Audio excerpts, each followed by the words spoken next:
Right. Okay. Well, Paul, first defeat as Yeovil manager, what did you make of that today?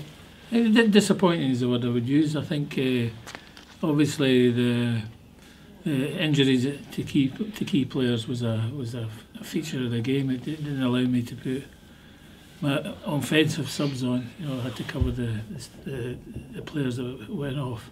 Saying that, I think we saw the real side of Yeovil today that offensively has always been the problem to them. I think, you know, as somebody told me once, it's easier to knock a house down than build it, meaning it's easier to defend and attack.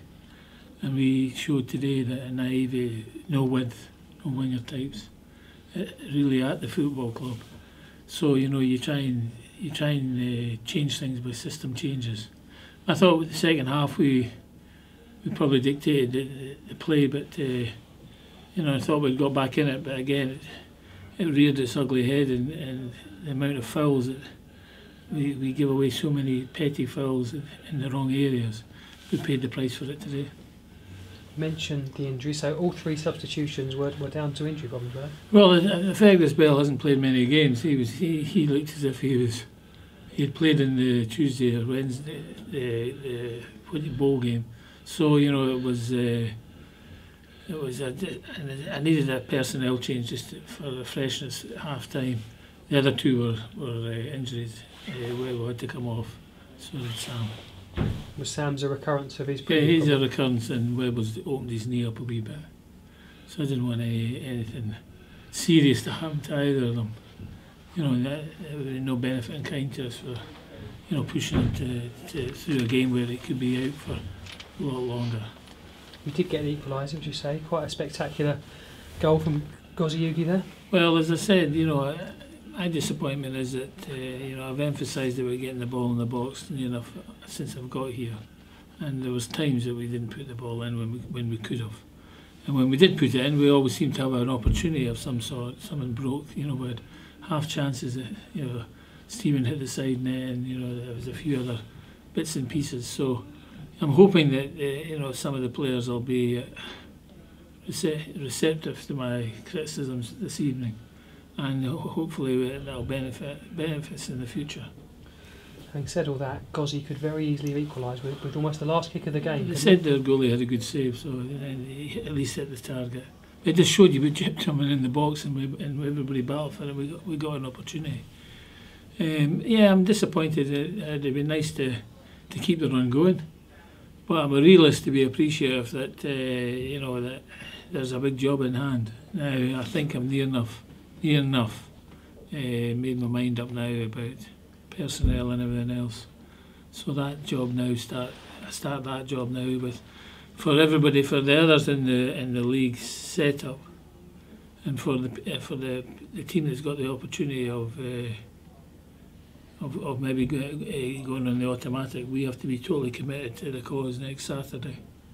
I will not stand for anything more than total commitment, because you've got to be fair to everybody in the league. So obviously against MK Dons. Just one final question for me. How good was it to see your captain Joe Edwards back on the pitch today, Paul? I've never seen him, so at the end of the day, so it's good to get him back on the football pitch.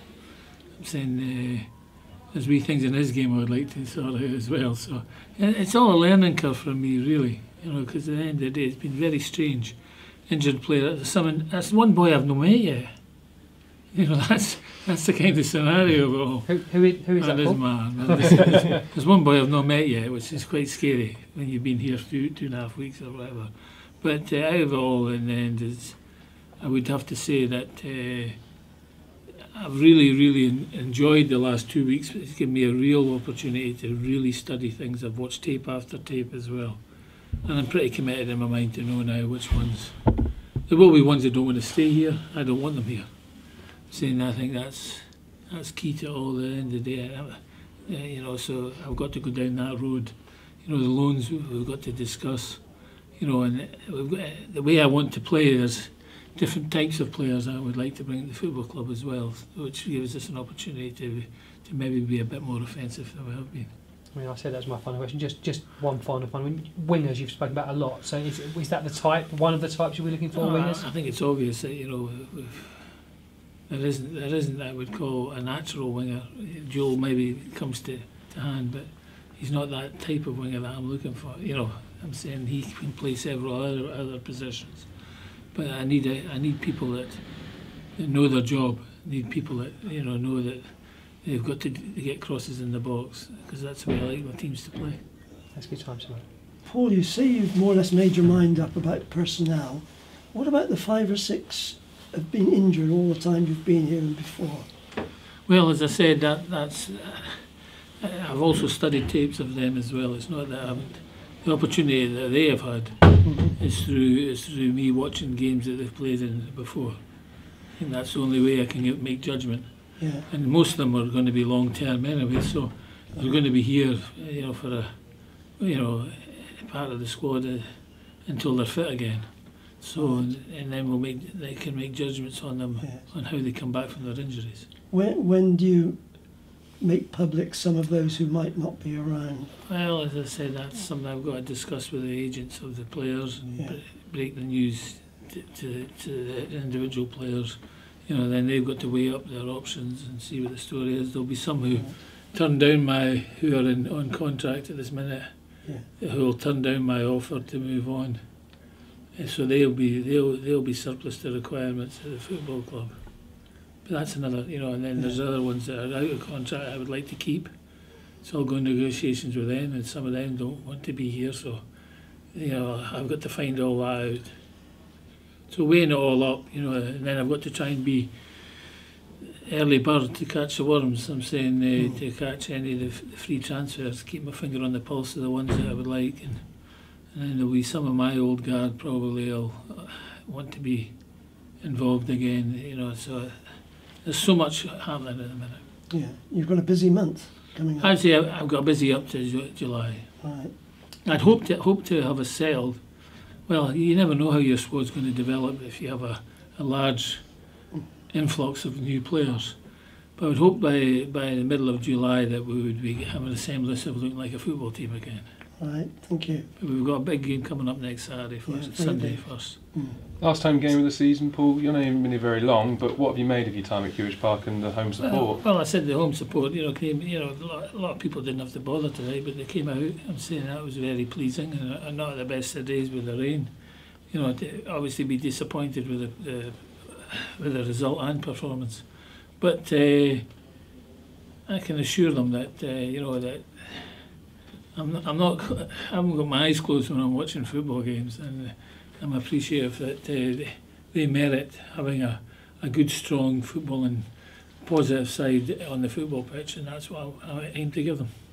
And home form obviously hasn't been that great this season. How important is it for Hewish Park to be a fortress next year? Well, that's the aim of it all, to win your home games and nip the away games and get enough points to get yourself in the right area of the league. And that's what we'll be aiming for. The only way you can win home games is by being offensive. So the only way you can be offensive is if you've got offensive players. So, in the end, as I said, there's been a naivety in the two players today. They have got great potential, but I do feel that they're playing individually rather than together. It's something they can only learn from. And then they've proven in small bursts since I came here that they've got something. But it's how quickly they develop that, how quickly the jigsaw puzzle in their head fits together, and they take in the information they've been given.